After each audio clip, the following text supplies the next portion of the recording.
వచ్చారని గారెలు వేసుకొని గారెలు పెడుతుందండి.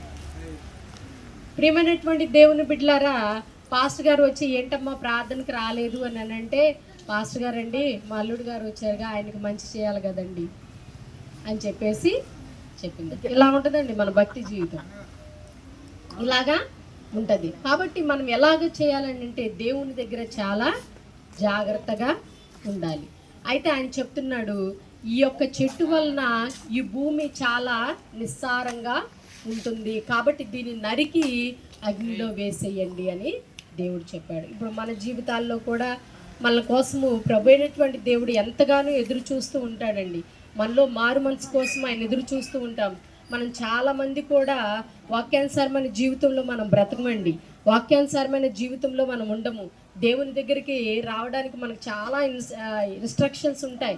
ఆదివారమే అన్నీ పెట్టుకొని ఉంటాం.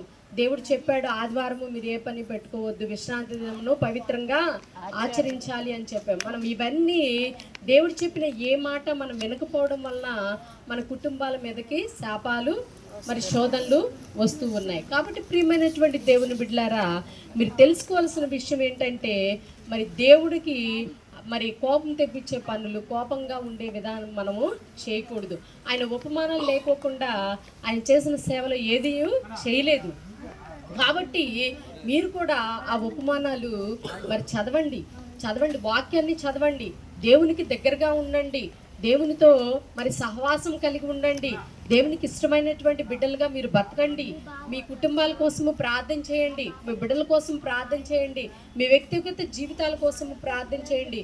ప్రభు అయినటువంటి దేవుని ఉగ్రత మన మీదకి రాకోకుండా మరి ప్రభు అయినటువంటి దేవుడు మనల్ని ఆశీర్వదించలాగిన మన జీవితాలను మనము కట్టుకుందాం. కాబట్టి ప్రియమైనటువంటి దేవుని బిడ్డలారా, ఇక్కడ అయితే దైవ సేవకుడు ఇక్కడ తోటమాలి ఏమంటున్నాడంటే, అయ్యా ఈ యొక్క చెట్టును మనం తీయొద్దయ్యా, దాని చుట్టూ నేను తొమ్ముతాను, దానికి ఎరువేస్తాను, దానికి నీళ్లు పోస్తాను, 1 సంవత్సరం దానికోసము నాకు పర్మిషన్ ఇవ్వండి అని దేవుడి దగ్గర మరి యొక్క దైవ సేవకుడు మొరపెట్టుచున్నాడు. మన జీవితాల్లో మన కోసమే దైవ సేవకుడు ఎంతగా మొరపెట్టుచున్నాడో మనం ఒకసారి అర్థం చేసుకోవాలండి. అయితే వాక్యం చెప్పడానికి ఆ యొక్క దైవ సేవకుడు బతిమలాడుతున్నాడు దేవుడి దగ్గర. ఏమనంటే, అయ్యా నేను ఆ చెట్టు గురించి, మన గురించి దైవ సేవకుడు దేవుని దగ్గర మొరపెడుచున్నాడు. నేను వాక్యం చెప్తాను, నేను వాళ్ళ కోసం ప్రార్థన చేస్తాను, వాళ్ళు మారు మనసు పొందేలాగా చేస్తాను అని దైవ సేవకుడు ఎంత చెప్పినా మనం మాత్రము టైంకి రాము, టైంకి చర్చికి రాము, ఏది చేయము. కాబట్టి ప్రియమైనటువంటి దేవుని బిడ్డలారా, మనలో మార్పు అనేది రావాలి. వాక్యం వినడం కాదండి, దాని ప్రకారంగా మనం నడుచుకోవాలి. దాని ప్రకారంగా మనం జీవించినప్పుడే మన జీవితాలను దేవుడు ఫలభరితంగా మారుస్తారు. ఇటు వాక్యము దేవుడు దీవించునుగాక. చిన్న ప్రార్థన చేద్దాం. చిన్న ప్రార్థన అండి.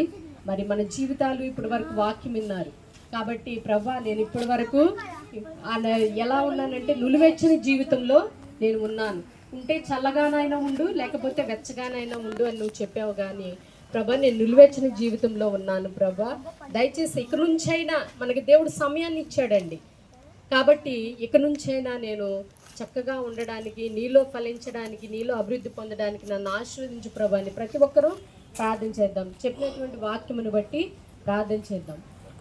ప్రార్థన.